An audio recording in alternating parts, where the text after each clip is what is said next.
It's Wednesday. It's roughly 11 o'clock, depending on how quickly I manage to upload this. And again, I'm joined by Jack Pierce, erstwhile co-host of Tech Talks, and now having a coffee with me. Although I think because we faffed around before we hit record for so long that Jack might have finished his coffee. And you might have spilt yours, correct, David? I did spill it. That's all tidied up. We have a safe area. There's no liquids around the electricals. How are you? Yeah, very well, very well. It is just the puppy and me at home this week. My girlfriend's returned home for a week of holiday with her family, staycation, if you will. So, yeah, bachelor pad in southeast London for the boys. Having a bit of bonding time. Yeah, it is. Yeah, I'd call it that. You know, 2 walks a day, lots of cuddles, lots of attention, lots of joint playing Xbox. So yeah, we're getting a much deeper bond. Rosie, if you're watching this, he doesn't miss you. Right, Jack, what article have you got for us from the world of technology? I mean, look, Dave, you could probably guess where I'm going to go with my articles 9 times out of 10. It'll either be from a certain source or about a certain person. It's about a certain person, and that certain person is Mr. Elon Musk. Obviously, the man is a perpetual enigma and, you know, a bit of a dickhead as well. So this is full on Black Mirror shit now. We're in that kind of sphere here. So this is from Anthony Cuthbertson in The Independent. And this article's out yesterday or today, I believe. Elon Musk claims his Neurolink chip will allow you to stream music directly to your brain. So his mysterious Neurolink startup is working on a brain-computer interface that will allow wearers to stream music directly to their brain. The technology entrepreneur has claimed. Seems weird to still be calling him a technology entrepreneur. Not just a megalomaniac. They're not the two things that come to mind about him anymore. He comes up as Mr. Grimes for me, but hey, anyway. So Mr. Musk, who also heads up SpaceX and Tesla, is set to reveal new information about this mysterious startup next month, but is slowly releasing details over Twitter in recent days. Musk also went on to tweet about the Neuralink project, saying it could help control hormone levels and use them to our advantage, in brackets, enhanced abilities and reasoning, anxiety relief, etc.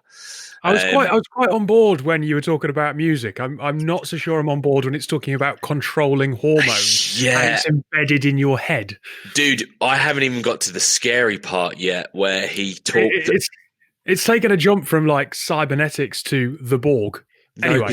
No, he talks about like this will allow us to compete with AI, I think, or be on an even keel with AI. He goes on to say. So, I think there's some mental health issues here that can address, which might be positive. Who knows? The music directly to your brain is awesome, but then this competition against the robots is a scary one. But I mean, look, you know how obsessed I am with this man. He's fast becoming more and more of a nutty professor. But yeah, you know, it's full on Black Mirror stuff. It sits behind your ear, just like that episode of Black Mirror, one of the very early episodes where you project your memories or you can rewatch everything you've seen, whereas this is more of an audio thing. But hey, cool or not, Dave? Well, there is that concern that if you can afford it and then you've got untapped knowledge without really anyone knowing versus muggins who can't afford it, who's kind of like, well, I don't know the answer to that. You know, there's a slight kind of have and have nots here again. I don't imagine it's technology that's being built without the unintended consequences necessarily being thought through. I think it's just, that's cool.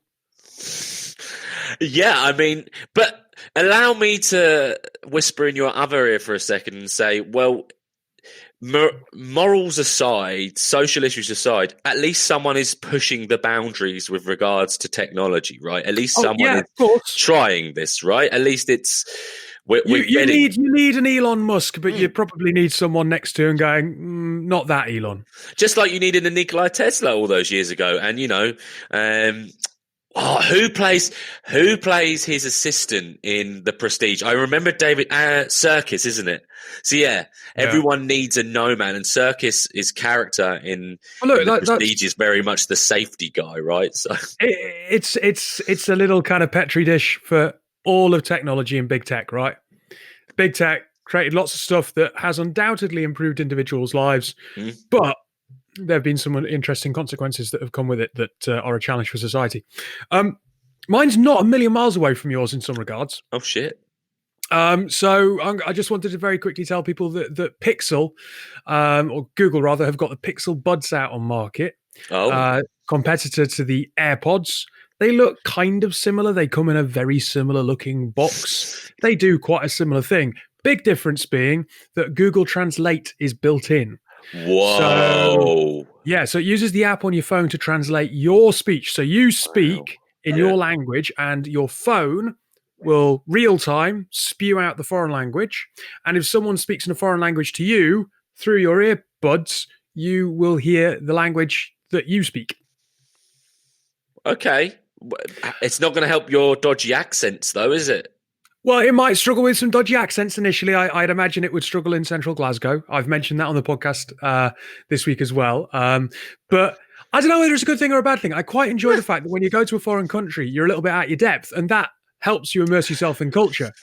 Yes, yes, yes. But don't we and aren't we all just continuously embarrassed by being that Brit abroad that points and shouts in broken English, though, right? Like, we still all fucking do it. We can be gone of those days now, right? I'm continually embarrassed by my lack of language skills, but at the same time, I kind of embrace it and I try. And I kind of tend to think that if you go and you shout in English loudly and slowly, especially in somewhere like Paris, and the Parisians pretend they don't speak English when they probably speak perfect English, but if you give it a go, then they'll help you out. And I think Not in half Paris. the fun, Not in Paris. in Paris, I think half the fun is that slightly broken communication and giving it a go. Yeah. I'm not sure I want technology to take that away, if I'm perfectly honest. I can understand in certain circumstances, if it's an emergency, it being totally helpful, but I wouldn't want to rely on it. Okay, all right. Well, look, we won't drop you in the middle of Paris with these earbuds. And what are they called, and how much are they? Two really more important questions that need answering about them. Pixel Buds. £169. No cheaper than AirPods then. Interesting. No, usually people have fun. And it's weird because Jabra are the same with their headphones. And I remember people like really sticking it to Apple products by just doing cheaper, better versions. But if you're not going to do cheaper version, I mean, you really are relying on... something like Google Translate being built. Yeah, exactly. Yeah, but you know what good is that at the moment when there's no international travel? Well, there is international travel, but there shouldn't be. But hey, it's getting there. Down the line, let's face it, it needs to. I mean, the reviewer in The Guardian even makes the comment that they've not really been able to test them out properly in COVID time. But hopefully, we'll get back there. And I suppose it's AI; it's learning all the time, right? Yeah, definitely. Anyway, that's our coffee break. You finished your coffee. Mine's beginning to get towards the end, and I've got some peanut butter to finish off. Jack, thanks for your time this morning. It's lovely to catch up with you. Enjoy cuddles with Ron. Yeah, I will. He's so fucking cute. I can't fucking no. Oh, right. Hang on. If I can just.